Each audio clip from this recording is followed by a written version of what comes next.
There is a mountain city on the roof of Arabia where the houses are made of mud and gypsum, rise 6 or 7 stories into thin desert air, and have been lived in, generation after generation, for more than 2,000 years. There is an island 400 kilometers from the mainland where trees grow upside down, their canopies spread flat like umbrellas caught in a storm, bleeding a resin the color of blood when their bark is cut. And there is a word, older than any government that has ever tried to rule this land, that still decides what happens the moment a stranger knocks on a Yemeni door. That word is karam. It means generosity. And in Yemen, it is not a virtue you admire from a distance. It is a duty you perform whether you have enough to share or not. Step past the headlines for a moment, and what remains is a country of terraced mountains, ancient trading ports, and a people who have spent thousands of years perfecting the art of making a stranger feel like family. This is a place most of the world only hears about in the context of war, and we are not going to pretend that war doesn't exist here, because pretending would be its own kind of dishonesty. But war is not the whole story of a nation that gave the world coffee, that built skyscrapers out of mud before Europe built them out of steel, and that has spent thousands of years teaching its children that a guest is a gift, not a burden. Before we go further, if journeys like this one into the corners of the world most cameras never reach are something you want more of, this is a good moment to subscribe, so the next one finds you. And while you're here, leave a comment and tell us where in the world you're watching from tonight. Now, let's go to Yemen.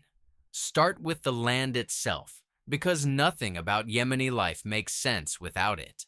Yemen sits at the very southern tip of the Arabian Peninsula, where the Red Sea bends into the Gulf of Aden and the Gulf of Aden opens onto the Arabian Sea.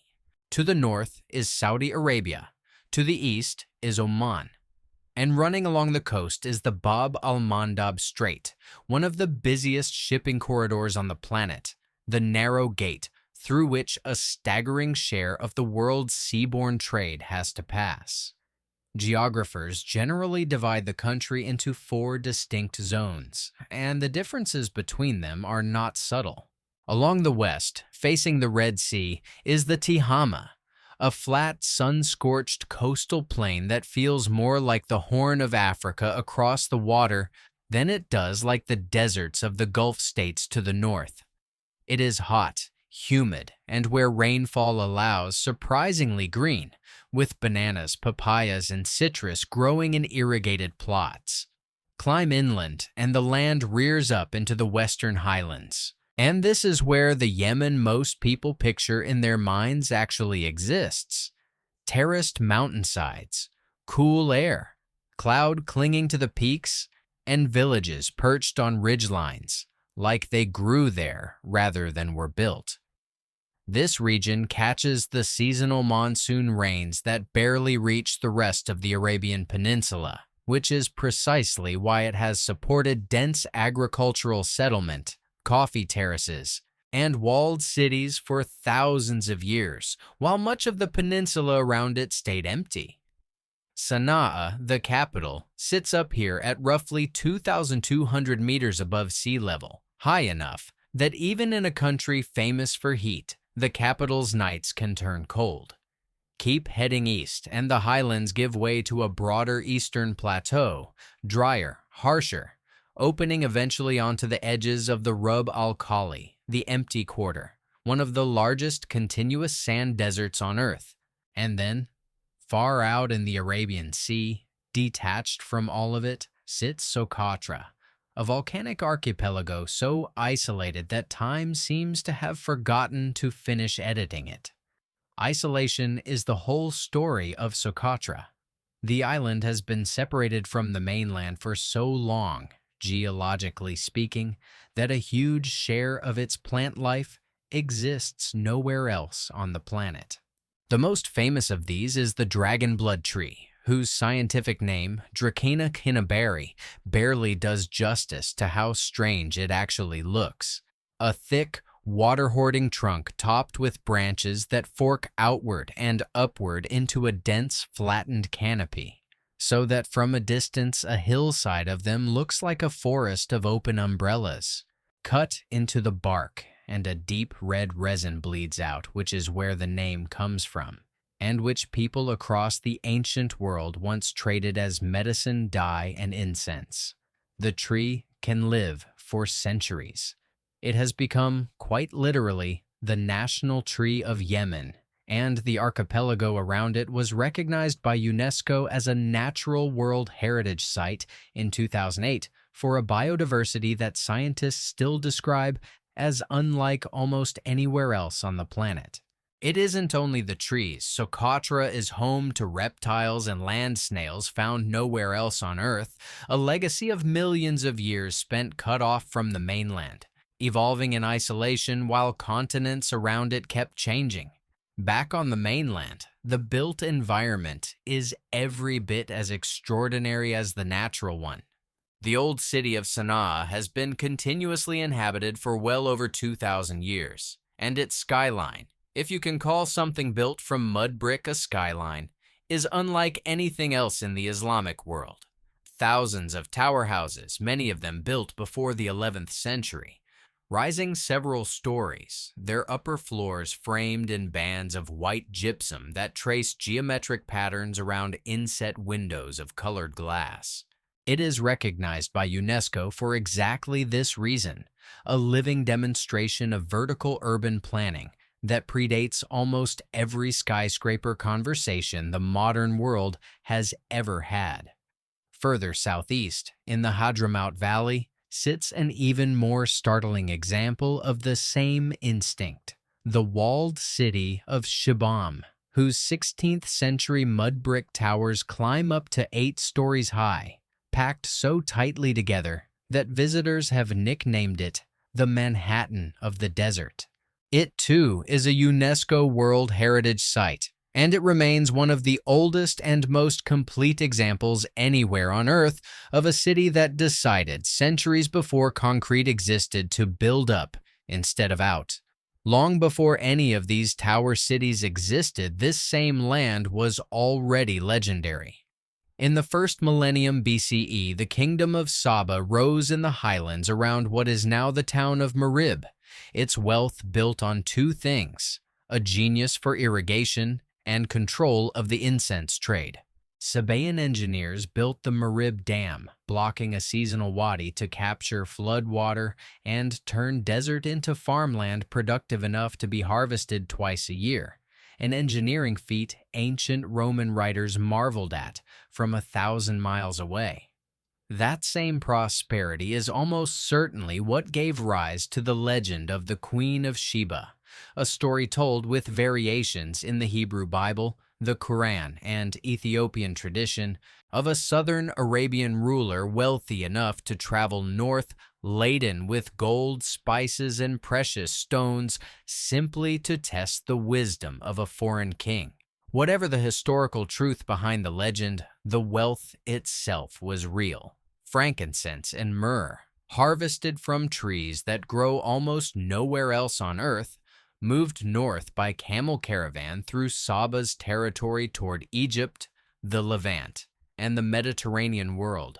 A trade so lucrative that Roman writers eventually gave this whole corner of Arabia the name Arabia Felix, fortunate Arabia. There is a quiet, painful irony in the fact that Marib, once the seat of one of the ancient world's wealthiest kingdoms, is today a frontline city in Yemen's modern war, its ancient temple pillars and dam ruins sitting only a short distance from active military positions.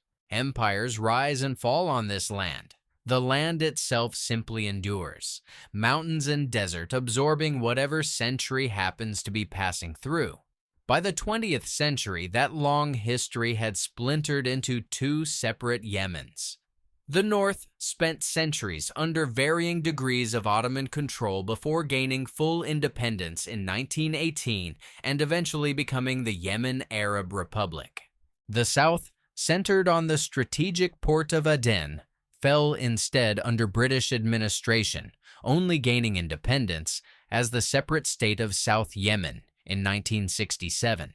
It was not until 1990 that the two finally merged into a single Republic of Yemen, a union that has been tested, sometimes violently, in nearly every decade since.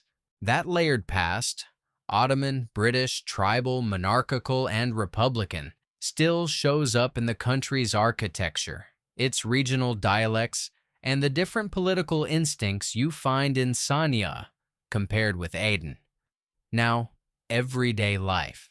Because a documentary about mountains and old stone is only half the picture, the real question is what it actually feels like to live inside all of this day to day, meal to meal. And in Yemen, the day has a rhythm that outsiders often find genuinely surprising once they understand it. Mornings tend to move briskly.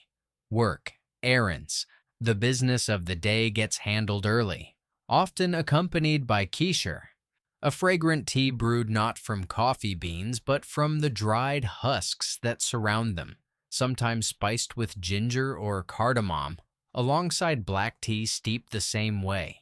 Lunch, not dinner, is typically the largest and most important meal, and it is very often built around salta, widely regarded as the country's national dish. A bubbling meat and vegetable stew topped with a distinctive, almost foamy green froth made from whipped fenugreek. Ask a Yemeni what a proper lunch requires, and many will tell you, only half joking, that a lunch without salta barely counts as lunch at all. Beyond salta, the everyday table is wide and regional. Mandi, a dish of rice slow-cooked beneath tender meat, usually lamb or goat, has become so beloved that it has spread well beyond Yemen's borders into restaurants across the wider Arab world. Fasa offers a shredded meat variation on the same stew tradition. Aseed is a thick, dense porridge made from sorghum or millet flour traditionally eaten by hand and paired with broth, ghee, or honey. Shafut, especially popular during Ramadan, layers thin, spongy laho bread with cooling seasoned yogurt. Flatbreads, particularly malawa and laho, appear at nearly every meal. Along the coast, in port cities like Aden, Hodeidah, and Mukalla, fish dominates the table instead, a direct reflection of Yemen's long relationship with the sea. Markets, or souks, remain the beating heart of how ingredients actually reach the table in most Yemeni towns. Spice stalls piled with cumin, cardamom, and dried limes, honey sellers offering thick highland honey prized across the Arabian Peninsula, and butchers, bakers, and grain merchants doing business the way their families have for generations. In narrow lanes shaded from the sun by cloth awnings and the tower houses looming above, and running through nearly every celebration, is bint al-san, a warm, flaky, honey-drenched pastry that shows up at weddings, holidays, and any gathering that calls for something sweet. Alcohol, in line with Islamic teaching, is not part of this picture at all. The national drink, in every sense of the phrase, is coffee, and Yemen's relationship with it runs deeper than almost any other country on earth. That relationship has a name: mocha. Long before mocha meant a chocolate and espresso drink at a coffee chain, it meant a Red Sea port on Yemen's southwestern coast, the single gateway through which the entire world's coffee once passed. Coffee likely arrived from across the water in Ethiopia, but it was in Yemen's cool terraced highlands that it was first cultivated and traded at scale, and it was Sufi mystics here who reportedly first drank it to stay awake through nights of prayer. For roughly 2.5 centuries, Yemeni authorities guarded that trade so tightly that they banned the export of any living coffee seed or seedling, only ever allowing roasted, unviable beans to leave the country. The monopoly held until the very end of the 17th century, when foreign traders finally managed to smuggle live plants out, and coffee cultivation spread to Java, and eventually to the Americas. Every espresso, every latte, every stovetop mocha pot in a kitchen anywhere in the world today carries, whether people realize it or not, a small inherited debt to this one Yemeni port.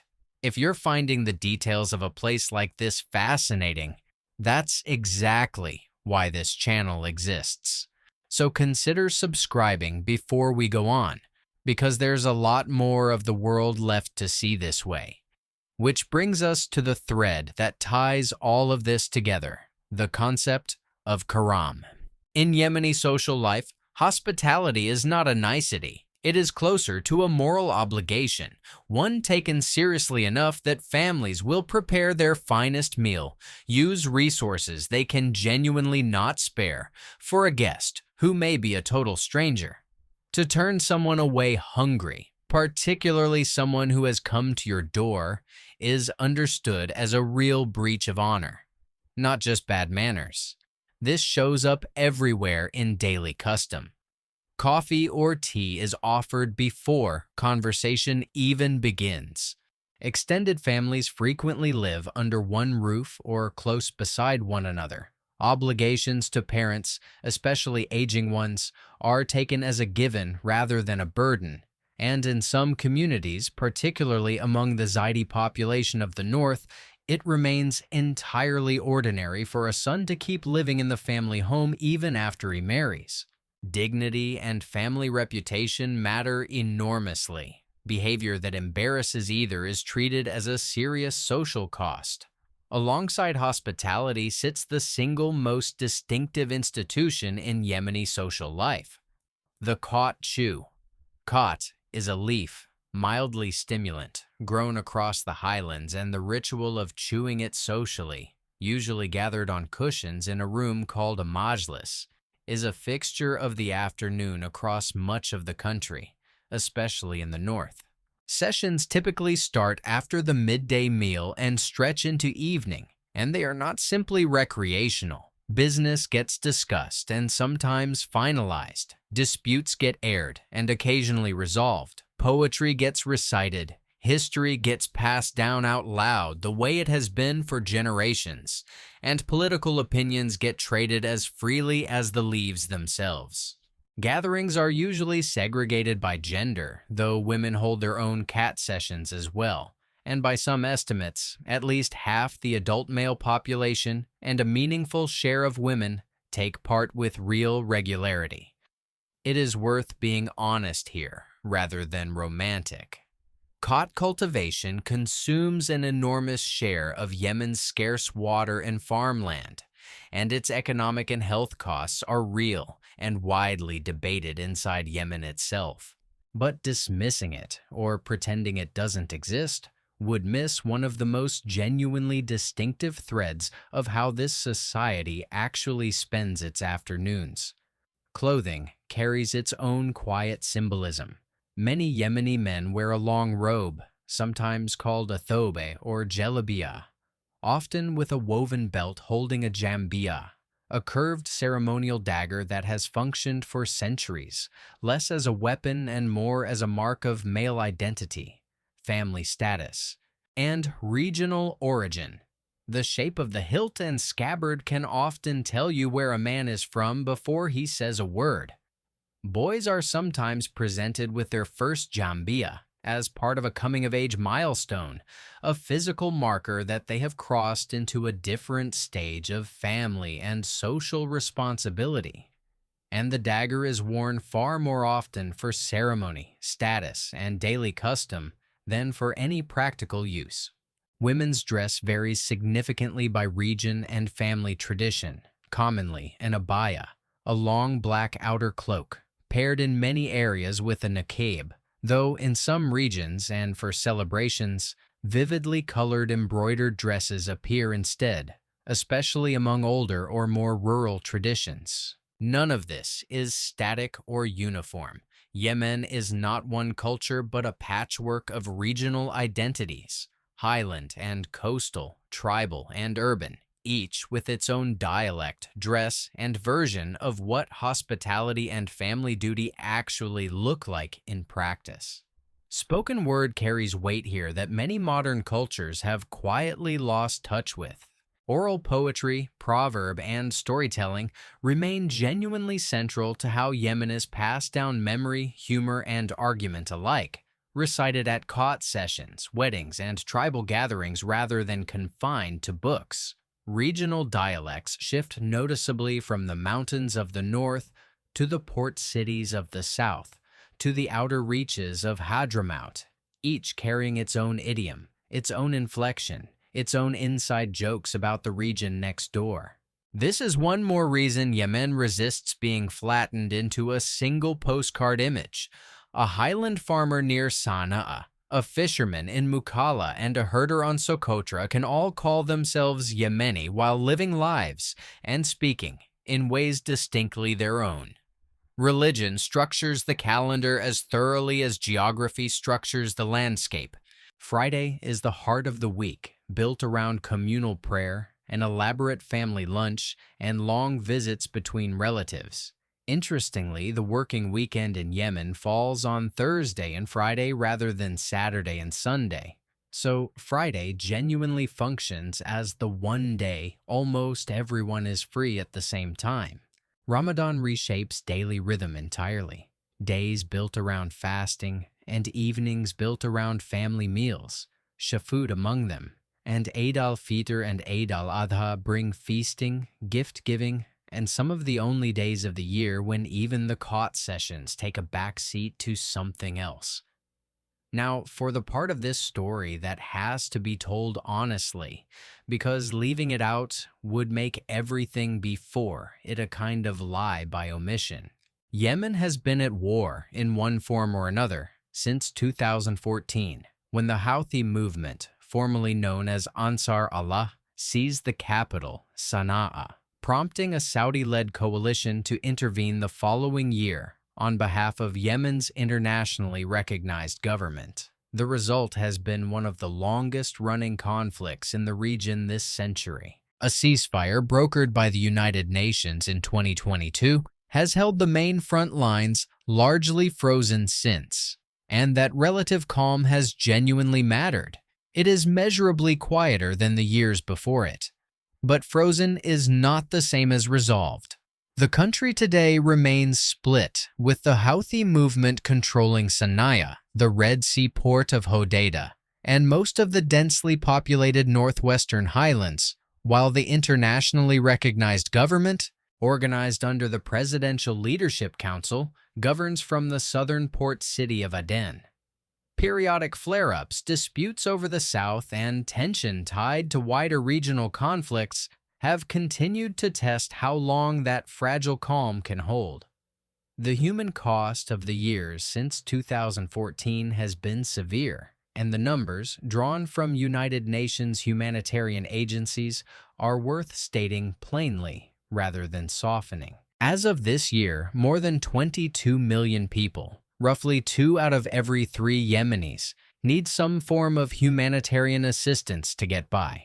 More than 18 million people face acute food insecurity. Over 2 million children under the age of 5 suffer from acute malnutrition. More than 5 million people remain internally displaced, forced from their homes but still inside their own country. Roughly 40% of the nation's health facilities are only partially functioning or not functioning at all. And funding to address all of this has fallen sharply in recent years, leaving humanitarian agencies able to meet only a fraction of what they say is actually needed. The economy tells a parallel story. The Yemeni rial has lost the overwhelming majority of its value since the war began, especially in government-controlled areas, driving prices for basic goods sharply higher even as household incomes have collapsed. Unemployment and poverty rates sit among the highest in the world, and Yemen's gross domestic product per person is now one of the very lowest of any nation on earth. Before the war, Yemen exported modest but meaningful quantities of crude oil, one of the few sources of hard currency the state had. Years of conflict have repeatedly disrupted that production, and, with it, the government revenue that once helped pay salaries and fund basic services. Most of the workforce still depends on agriculture and herding rather than industry or formal commerce, which leaves household incomes especially exposed whenever rainfall, currency values, or fuel prices swing sharply, as they often have throughout this past decade. None of this is easy to hear, and none of it should be dressed up as anything other than what it is: a genuine, ongoing humanitarian crisis driven by conflict, economic collapse, and years of underfunded response. And yet, it would also be inaccurate and honestly a little condescending to describe Yemen only through that lens, as if suffering were the only thing happening inside its borders. Farmers still terrace and harvest coffee across the highlands, in some of the very same fields their ancestors worked when mocha supplied the entire world. Families still gather for Friday lunch. Weddings still fill courtyards with music and bint al-san.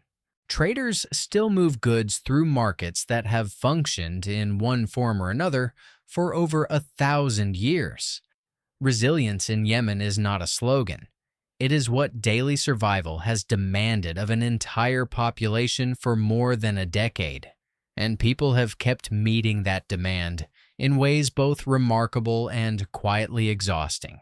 The 2022 ceasefire, fragile and informal as it remains, genuinely changed daily life for millions of people who had spent years under the sound of active front lines. Fewer air raids, more predictable roads, a version of ordinary life that had not been possible for the years before it. That is real progress, even if it falls well short of the lasting peace this country still needs, and even if renewed regional tension has occasionally threatened to unravel it since. So, could you actually live here? It's worth asking honestly, the way we opened this video promising we would. If you mean tomorrow, packing a bag and moving to Sana'a or Aden the way you might relocate to Lisbon or Bangkok, the honest answer is no. Foreign governments currently advise against travel to Yemen entirely. The security situation remains genuinely volatile in large parts of the country, and basic infrastructure, healthcare, and safety cannot be guaranteed in the way most of us take for granted wherever we currently live. That is simply the truth of where things stand right now, and no amount of cinematic drone footage should be allowed to obscure it. That security reality matters and shouldn't be minimized just to make a tidier ending. Aid workers, journalists, and the small number of researchers who do operate inside Yemen today generally do so with careful planning, local guidance, and a level of risk tolerance that most of us will never need in our own lives. And that fact alone tells you something important about where things currently stand. But that isn't really the question this video has actually been asking. The deeper question is whether you can imagine, honestly and without condescension, what it would mean to be shaped by this place. To measure hospitality not by convenience, but by sacrifice. To build your calendar around Friday rather than Sunday. To drink coffee that traces an unbroken line back to the exact mountains where the drink itself was born. To live in a stone tower your family has occupied for longer than most nations have existed, on an island where the trees look like they were designed by someone who had never seen a tree before. Yemen asks something of the people who live there that a lot of comfortable modern life quietly stopped asking of us: patience with hardship, obligation to family and stranger alike, and an unshakable insistence that generosity is worth the cost, even when cost is the one thing there's the least of to spare. There is a version of this story that ends on the war because the war is real and it deserves to be named honestly rather than glossed over.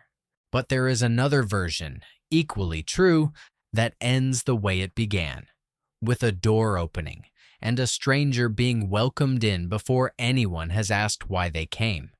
That instinct has survived ancient empires, Ottoman rule, British withdrawal, unification, revolution, and more than a decade of war. And it is still there, in the mountains and the desert, and on an island where the trees bleed red. If a place that has endured that much can still choose every single day to answer a knock at the door with open hands, maybe the real question isn't whether you could live on Yemen. Maybe it's what your own life would look like if you tried to hold on to something that stubbornly for that long. If this journey into Yemen moved you even a little, subscribe, because there is a whole world left to understand this same way, one honest story at a time, and the next one is already waiting.